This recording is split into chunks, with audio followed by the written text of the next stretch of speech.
Thank y'all for tuning in to another episode of Cosign Conversations. This time we got my guy, Charles Smith II, the Great. My brother, how are you? I'm doing good. How you doing today, man? I'm good, man. You know, just trying to take each day and just be grateful. Nah, definitely, man. Fresh off a magnificent win. You know, I had to bring the W home to Dallas. You know, we had to represent. Nah, I feel you, man. Before we jump into it, man, kind of tell me how the whole thing transpired. How'd you get a part of the OnlyFans Creative Fund? How'd you even see it? And what made you want to actually apply for it? Absolutely. So my friend in New York, she literally sent it to me.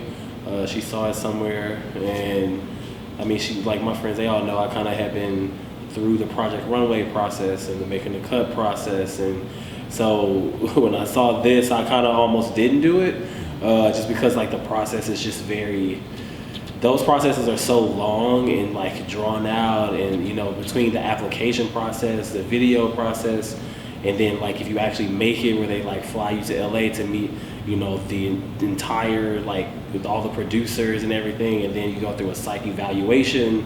It's a whole, just to make sure that you can handle what comes with TV, because you know, with TV comes hella criticism on Instagram and people calling you stuff, or especially when they edit things a certain way, so you get perceived a certain way. So if you're not mentally prepared to handle that, if you're going to take every little because sometimes and even the way that they maneuver the audio, I feel because sometimes it be stuff I was I don't feel like I said that in that moment, but you can't really see my mouth either, but it's saying that. It's weird. So, and that's what you sign up for. It's in the contract too, that they will edit this a certain, you know, however they see fit, you know. So it was kind of seeing the OnlyFans submission. You know, I looked at it, and it was very straightforward once I got into the application process. Very simple, you know, obviously name and Instagram socials. Right. Then you just had to send a video, just, you know, explaining yourself, your brand, and where you want to take it, or what you would do with this capital if you were to win. It was really short and sweet, honestly. Gotcha. You know, so I was oh, okay. And even after I filled it out, I felt really good about it, which was a different feeling than when I filled out did all the other processes of the applications, right, with other things like Project Runway, Making the Cut. Actually, something was just different about when I filled this out, and I don't know, even this year in general, kind of the moment I feel I turned 33, it was something shifted. I don't know, my spirit just felt more. I'm already with a militant mentality about everything I do and my approach to everything, but the moment I kind of turned 33, it was just that times a million. My focus is 100 million times more focused than it's ever been. So going through that process and sent it out, felt good about it. Week and a half or so, I ended up getting an email saying that you are a semi-finalist, and would you be available to LA if you were to become a finalist? And you know, obviously I was like, yes, of course. You know, and then after and then they asked what day or what time would be great for you to jump on a Zoom call with the producers.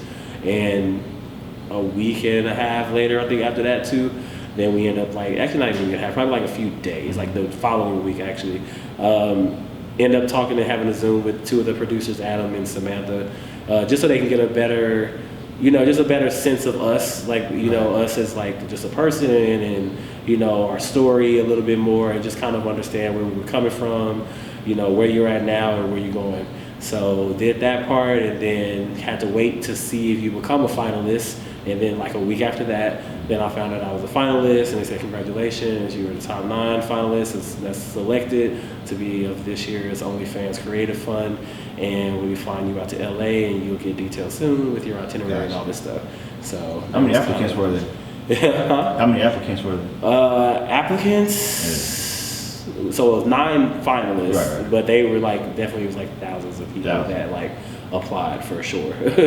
Yeah. So it was interesting when you think about that. Sure. So tell us about your experience when you're there, though. You know what I'm saying? Because it's one thing actually making it into one of these, these projects, these shows, and then once you get to, like you said, being mentally prepared, kind of talks about the experience being in LA, being a part of this, and actually make it to the end. Yeah, I think honestly, though, doing the Project Runway and making the cut process, because even they do like on camera test shoots basically, Right. where they kind of like ask you questions and how you are in the confessional. Literally, you kind of literally would go through the process as if you were already on the show. Yeah. So in a way, I feel like I was prepared for this situation because of those processes. I always say everything that in my life has prepared me for certain moments of my life. Right. You know, so being able to get there and, you know, understand that what this is, and understanding, and luckily I'm like behind the scenes a lot too with a lot of other stuff I do in my life,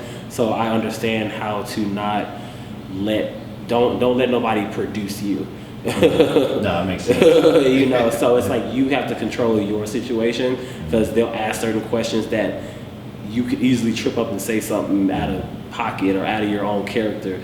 So that's why I always learn to listen slow and talk slow when I'm like talking to people and listening to people too at the same time. So that way my response is always something that's within character of who I am, and not just something that you're trying to get sound bites of for TV. Right. You know, so I've learned to understand that. And so once I, you know, got there, and me, I don't have expectations of what something is. That's the only way I can actually execute, Right. is by not getting in my own way, by overthinking shit, or like having expectations that something's gonna be a certain way. You know, I take literally everything as it comes. I just stay ready so I don't have to get ready. Nah, that's real, man. And you know, we've known you for a while. The city's seen you for a while. Even, you know, other markets as well. But you know, maybe to some who's new to the OnlyFans community, just getting to know you for the first time, right? Yeah. Do you feel like a rookie, or do you feel like a veteran at this point? To me, I feel like obviously it's all practice. Like to me, I'm like, it's just, you know, even though he's like practice, Right. but to me it's practice. Like Gotcha. it's all been practice, you know, and it's still practice because I know where I'm trying to ascend to as far as like the big picture. And the thing is, I see the entire thing. I've seen everything up to this point, prior to this point.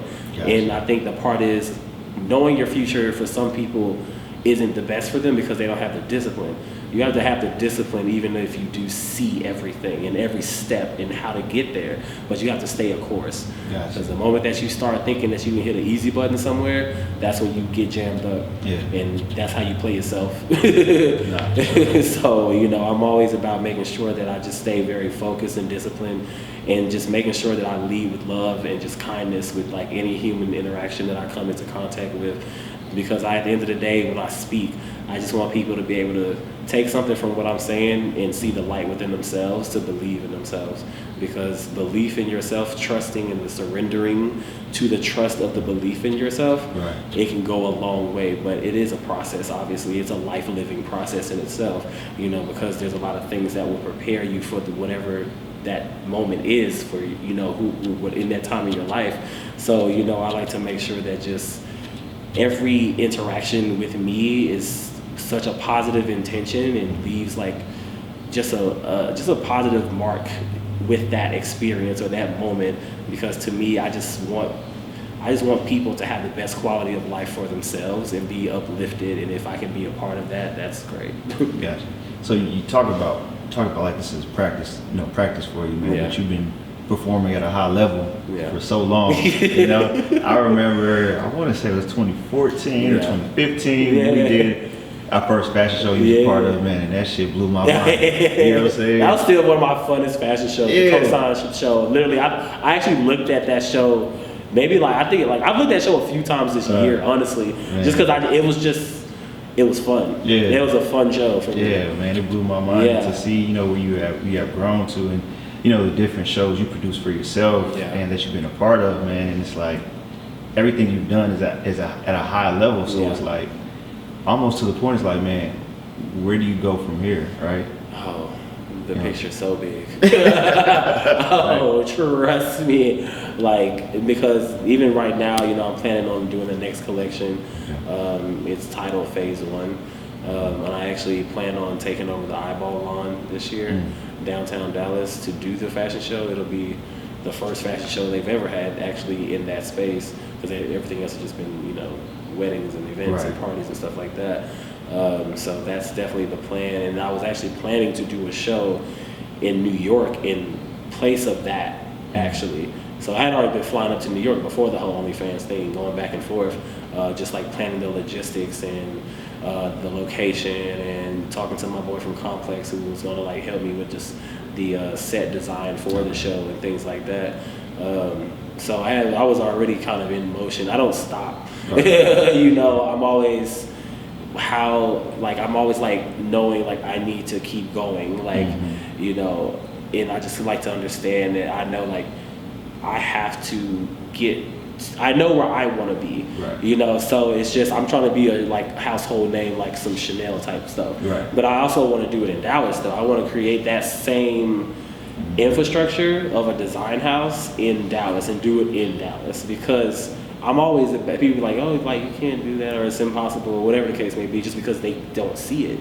But you forget, I've been in this industry for a long time, so I've been overseas, I've been to the Chanel house, I've been inside of these houses, you know, so I understood it, and then I actually took time to understand business and then understand infrastructure and understand operations and roles of operations and what roles are even necessary in certain phases as you're scaling the business, you know, at the same time, because understanding the business of fashion definitely helps me understand how to think a lot smarter and be more strategic in the way that I'm scaling. You know, so definitely that was even just in the competition, you know, the final, like if you ever watch the final episode, like they cut out so much, but you know, like that was what Luxury Law was so impressed with me, you know, is I kind of attacked the business part of my understanding before I got into my like creative, you know, Smith & Second and Do Not Touch and all the other stuff, you know, because I wanted them to understand that, you know, what I'm gonna do with the $50,000, I am the best investment, because I understand how to move that. Like I understand how to flip that. I understand that you need capital to scale in general. You know, it's like that's for any business, not even just fashion, but just any business in order to scale and not do everything by yourself. You know, you have to. And the thing is, people hear $50,000 and it sounds like a lot of money. It's not. Not in fashion, not in my business. Like, yes, having a lump sum of it at the same time absolutely can be effective, but I still only have so much time to be efficient with it. Time and money are like this. The more time you're actually not using it, it's still being spent. Like, so you have to understand how to be very executional, very efficient, very strategic, very logistic about how you're spending it, how is you going to get the quickest return with certain ideas or things that you can do to make the money grow as you're having to spend it. Like, it's understanding the gymnastics of capital is a whole other thing. For sure. I mean, you've been around some amazing mentors throughout your whole career, but kind of tell us with this experience, what did you learn the most from? What did I learn the most from? That's a good question. I was trying to think. I'm like, dude, because there's always something to learn from something.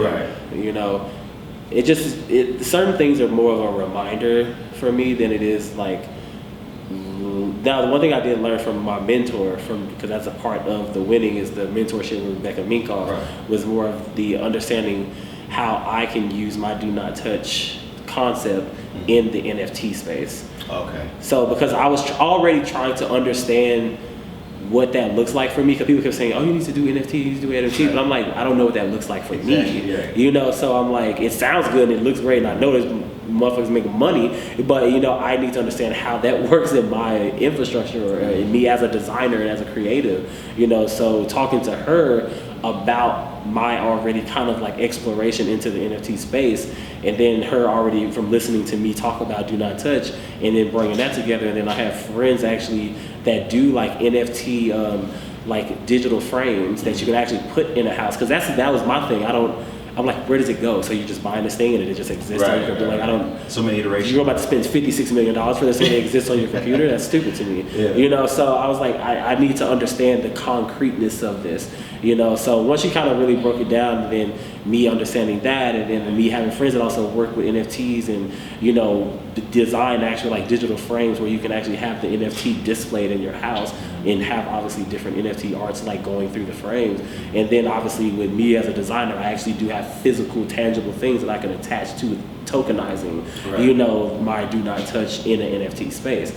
So she definitely, that was something that I was, you know, more understanding of in that regard for sure. Man, and while I have you, I know you were a ex-hooper, you know what I'm saying, like myself. Yeah. I kind of want to talk, man, do you see yourself, you know, there's so many collaborations going on in the world right now, you know, NBA, you know, saying different stuff. Like, have you figured out a way in the future how you kind of want to incorporate, you know what I'm saying, your ex-love for basketball, being an athlete, fashion on a larger scale? Yeah. What that looks like for you? It's kind of funny because I feel like I want to say Don C and Kanye are doing them currently. Right. Things that I've been thinking about for the longest time. You know, just having like, you know, the Donda sports team, like the actual like team. Like I want my own team. Like I want like a team that is like, you know, high school, like, you know, travel team. Like I always want to do that. Right. You know, and then even just with Don C, how he created and designed a New York Knicks court, which I thought was dope. And then in collaboration with Kith. Right. You know, them doing that was like, I was like, yo, this is fire. And then they had kind of like Dipset be you know, so it was like, yo, that's like ideas. I have so many things that I like are so like more future ideas just because I just have to get to a more scalable space before I can really do that and have like real capital on a kind of a different level, you know, in order to actually execute those kind of ideas. But I definitely like archive them and hold on to them because everything is about timing. Because sometimes, you know, just because you have an idea doesn't mean it's the right time for it. For sure. You know, because sometimes you're trying to do the closest thing to that idea and then it doesn't turn out all the way that you like it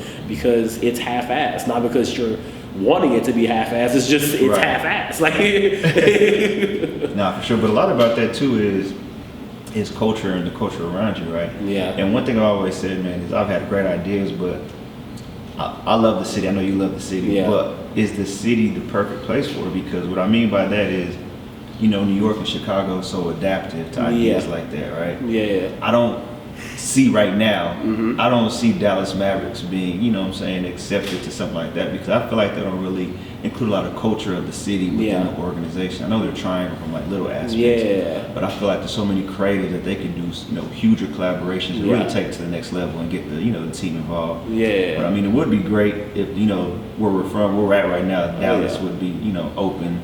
And the thing is about what you're saying for sure, because it's just like when I first started, like everybody has to move their egos out the way to understand that you have to prove yourself and get yourself to a certain space to where you can even have certain conversations. You know, because it's like I could say I want to do this with the Mavericks, but I don't have the infrastructure to have that conversation a certain way because there are certain things that there will be their responsibilities and there will be certain things that have my responsibility. And I'll need a team of people and a team of experts in certain spaces and places to really execute things on a billion-dollar scale in which that organization is in. You know, so it's like I'm understanding what Dallas is. I always tell people Dallas is a blank canvas to be the pioneer of whatever it is that you want to do because we're not oversaturated like LA, New York, Paris, and all these different places.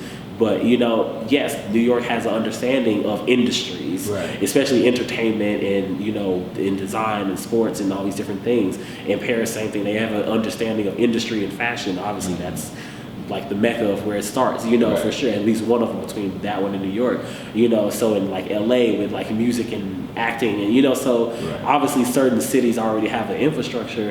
And the thing is, Dallas can do it. Now it just takes people who want to take that mission on. It's like, do you want to be Kanye and carry the world on your back? You know, so it's like you kind of have to want to take on that challenge. And, you know, I'm 10 years in it as a designer, you know, as far as like being in Dallas and being able to have the support of my community at the same time. And I am one of those people who does want to be the pioneer to create that infrastructure here because I love that people think that it's not possible. Like that's why I continue to keep going. Like I love challenges. Everything I've ever done in my life, I start the hardest and work my way to like the easiest things. My entire life has been like that. Every decision I make is like that. Even when I started sewing, I was sewing leather before I started sewing knits. Like leather is the hardest thing to work with, you know, especially not on an industrial machine, you know. So I definitely know once I get to a certain space, I'll be able to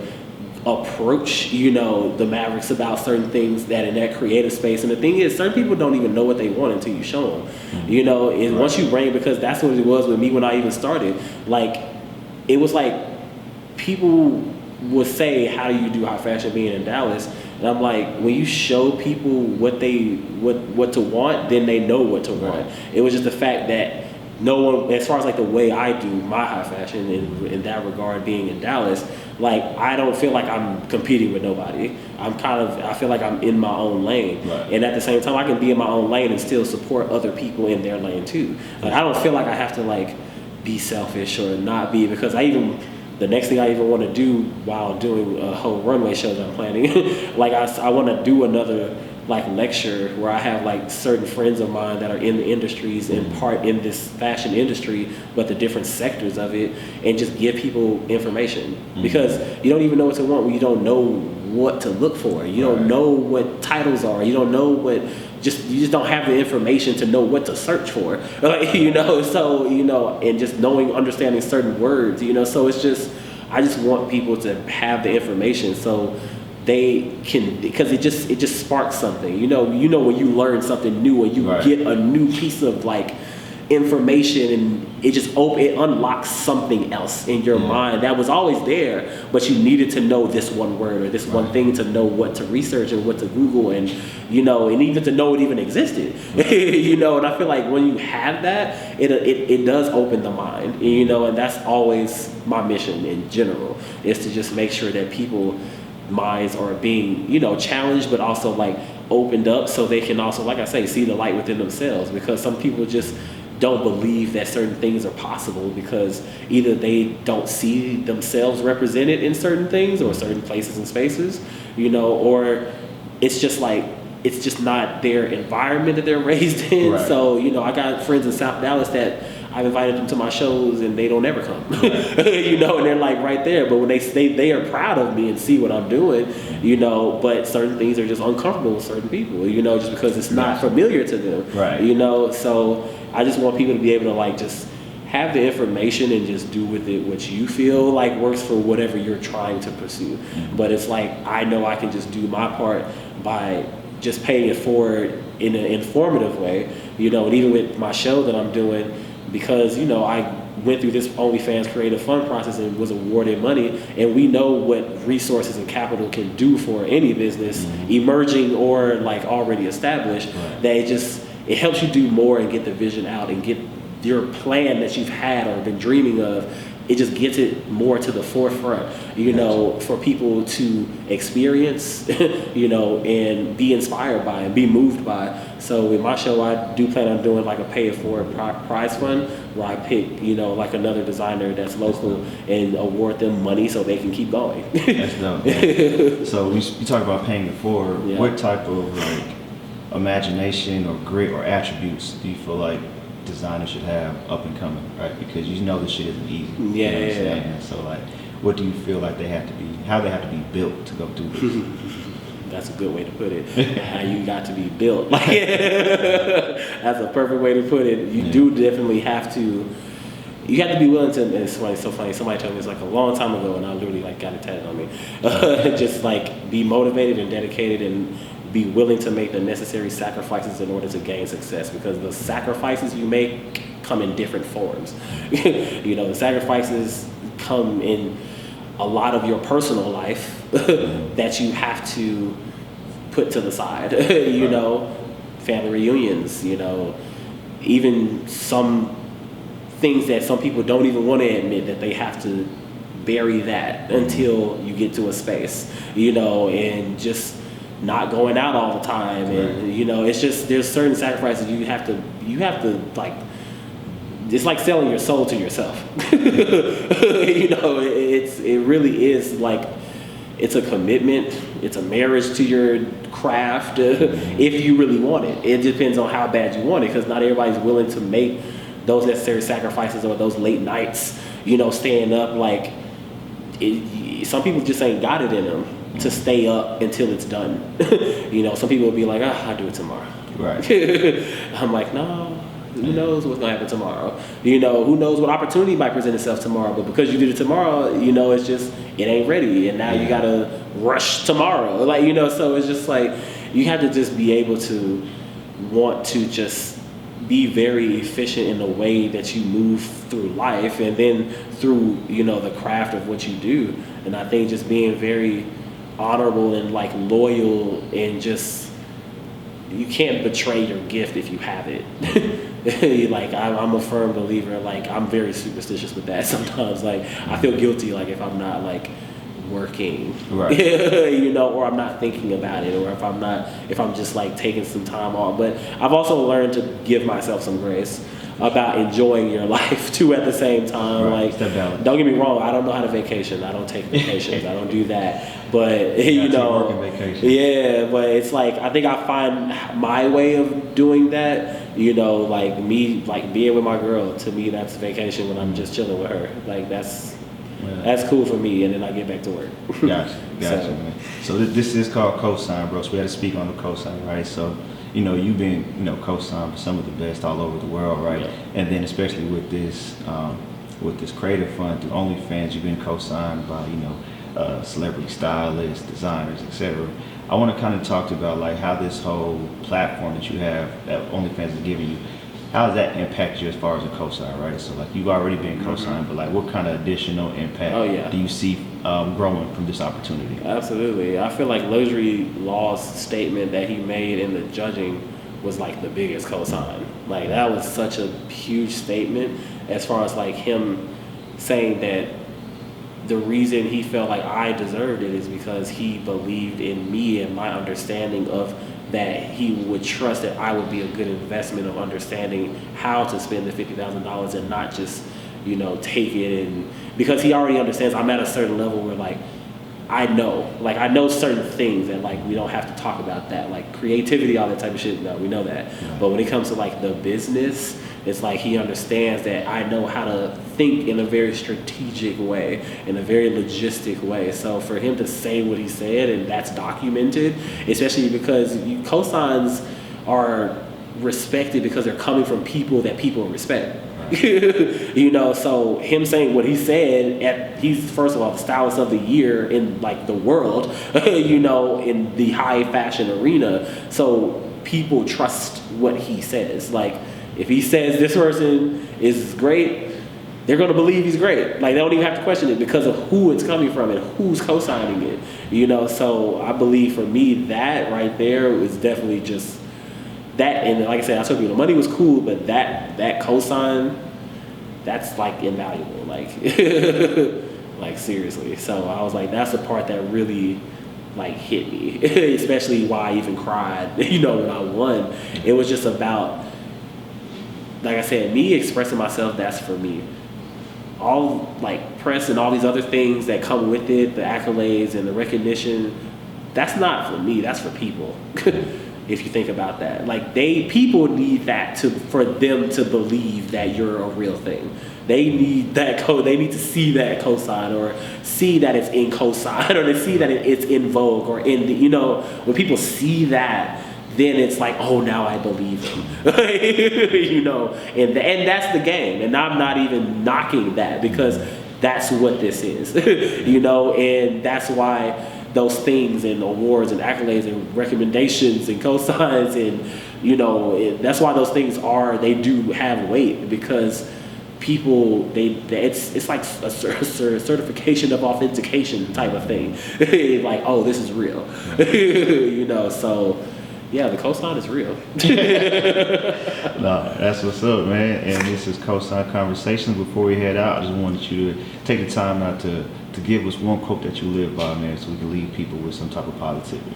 Oh, absolutely.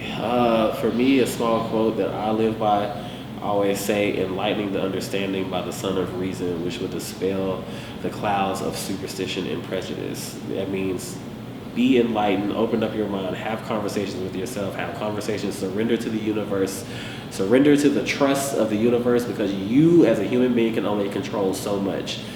Stop stressing about the small stuff. Let that go. Trust in yourself, believe in yourself, And everything else, you have to trust that the universe or God or whatever it is that you believe in will handle the rest of it. But surrender to the trust that that part will get handled, and you can only control what you can. So trust in yourself. That's it.